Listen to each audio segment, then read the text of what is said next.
Okay, last time we were in class, we created these power function notes to follow when graphing these power functions without a calculator. So today we're actually going to practice following along in these notes and actually doing it. So to start here on the top of page 4, I'm going to sketch the graph.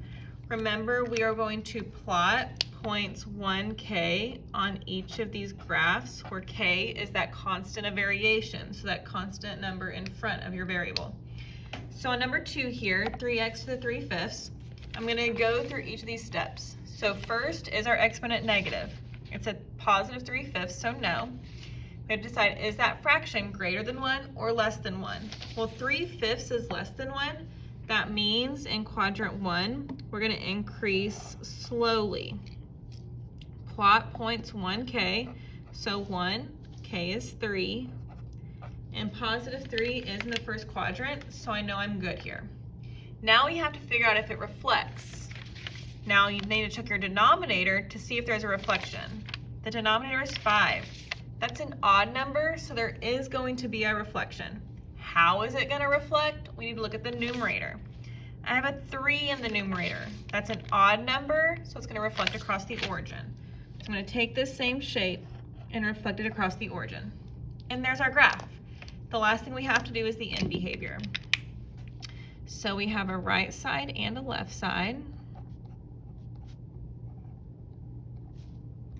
F of x, f of x.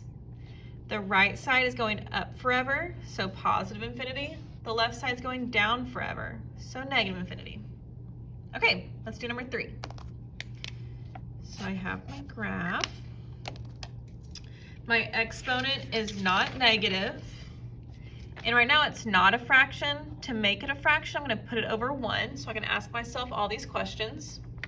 So 8 over 1 is greater than 1, so I'm going to increase fast. Now typically I would draw my graph going up this way. However, since my k value is a -4, that reflects it, so I'm going to go down because the point that I'm plotting is 1, -4. If you draw it up and then plot your point at 1, -4, you would notice that doesn't make sense, so you know you probably did it wrong.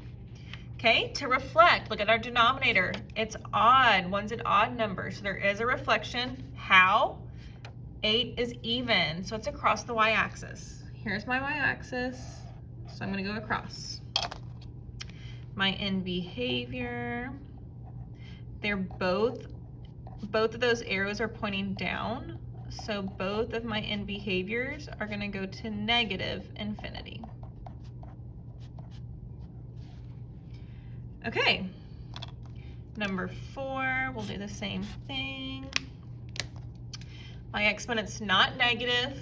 That fraction is greater than 1, so it's going to increase fast. And similar to what we did over here, that -7 brings it down. So 1, -7. The 3 is odd, so we are going to reflect. How are we going to reflect? The numerator is odd, so across the origin. So I'm going to go up this way.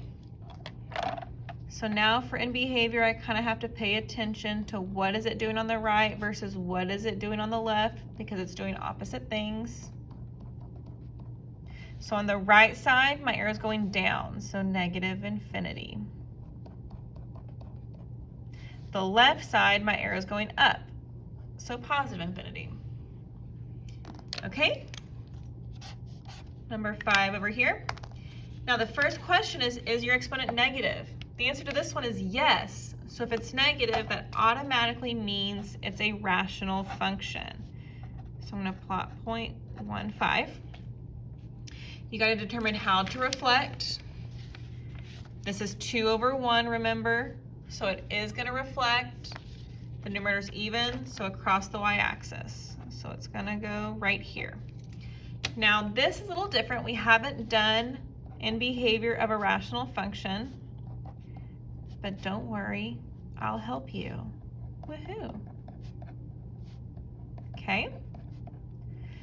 So rational functions technically have an asymptote running across the x-axis. So even though these arrows look like they're going down, they're never going to cross that x-axis. So what is the y value here that they're approaching but never going to cross? the y value on the x-axis is 0. So your rationals are always going to be approaching 0. Okay, another question that you'll see a couple times on the quiz on Wednesday is what's the power, what's the constant? So we need to determine for each of these what is the power and what is the constant. Remember, the power is just the exponent and the constant of variation is the number in front of your variable. So for here, our power is 3/7 and our constant is 6.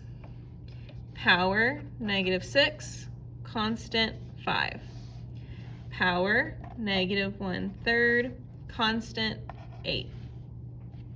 Power, 5/7, constant 2. Any questions? Great. Okay, now what I want you to do is pause this video. And just like we did up here, I want you to take these problems and practice doing them here. So go ahead and pause so you can check your work. Make sure you pause. Welcome back. Now that you have these 4 problems completed, let's check our answers. Wow, there they are. So for this one, 3/7 was less than 1 and it increased slowly, but you reflected odd across the origin. We had a -6, so I knew that this was rational, but 6 was even, so it reflected across the y-axis. Okay, this was another rational, but that 1 was odd, so it reflected across the origin. And then lastly, 5/7 is less than 1, so it went up slowly. 5 is an odd number, and it is reflected, so across the origin. Okay, now you need to practice on your own on this bottom section. Make sure you follow the instructions. Pre-AP, this is your homework that you need to take a picture of and post in Schoology as your homework assignment. On level, I need you to practice these and check your answers in Schoology. Please come to my tutorials if you need to. Otherwise, see you at your quiz on Wednesday. Bye.